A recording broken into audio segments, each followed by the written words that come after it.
The winner of MBR's Hardtail of the Year in the £750 category is this bike, the White 605. It costs £699, but for that you get a lightweight aluminium frame, RockShox suspension forks, and Whyte's latest geometry and sizing.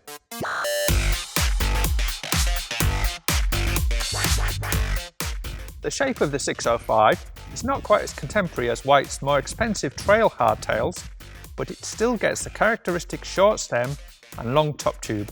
The idea is this creates more responsive handling without the bike feeling too cramped. Whyte has also tweaked the sizing this year. All the frames are longer, so you can go down a frame size and benefit from increased standover clearance and greater manoeuvrability. For a UK designed bike, it's good to see bosses on the down tube to bolt on a quad catcher, and the forward facing get a grip seat clamp system stops mud thrown up by the rear wheel going down into the seat tube. Money is tight in the £750 category, but Whyte has spent its budget wisely on a branded suspension fork.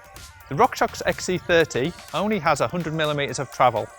Whyte's geometry is based around using the same stem length across all the frame sizes. The thing is though, if you're using a stubby stem, you need to use a wide handlebar. The 700mm bar on the Whyte isn't that wide.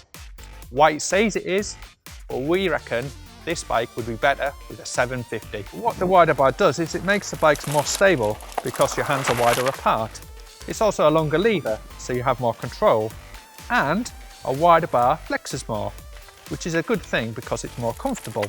The ironic thing is a wide bar doesn't cost any more, and if you don't like it, you can always cut it down.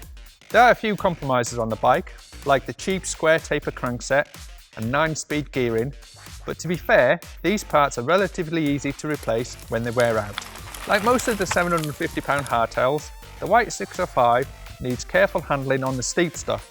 However, it's lively and quick rolling on single track, and especially the armoured trails you see at trail centres.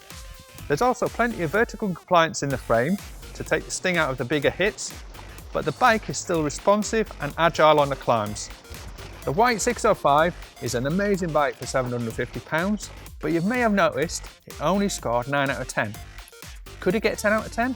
A wider bar and fatter tyres would help, but if Whyte could trickle down the progressive geometry it developed for the 800 and 900 series hardtails, the 605 would have definitely scored a 10 out of 10.